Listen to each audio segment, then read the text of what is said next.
Let's head back to the voicemail of Truth and Reason. Hey, Dave. Greg calling up here from the Oregon coast.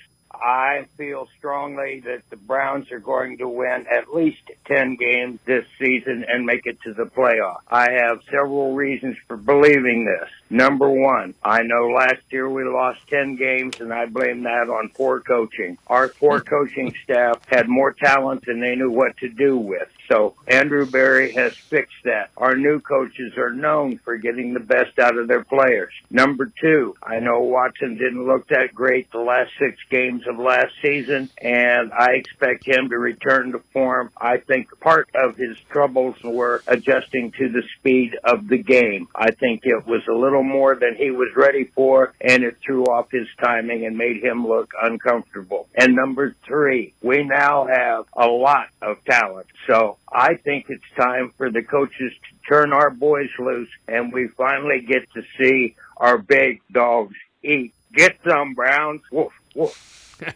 As always, appreciate all the voicemails. Jared, I was a guy that thought they were going to have about 10, 11 wins last year and the year before. But again, I can't argue with the rationale that the caller had. Yeah, it's hard to argue. Last year, they should have had 10 wins, and I'm not a guy who says they should have a lot of things.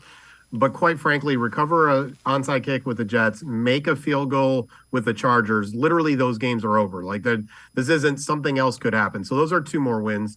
And then you either need to beat the Atlanta Falcons or the New Orleans Saints in a blizzard. Like, those are 2 games.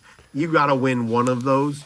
And they didn't. And so very easily last year, they're at 10 wins. And I'm not making excuses.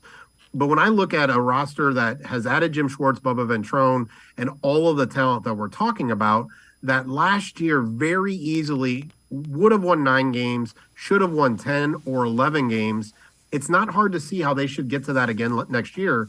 It just makes logical sense. This isn't hope and wish. This is literally looking at what happened last year where Jacoby Brissett was fine, but wasn't doing a ton. Nick Chubb had to carry a lot of the load, about 1,500 yards rushing. Now you add all this talent to a team that should have been, should have 9 and 8 last year, easily could have been 10 or 11 wins. It just makes a lot of sense to me. Obviously, it's optimism, but it's based off of just last season and everything they've done since.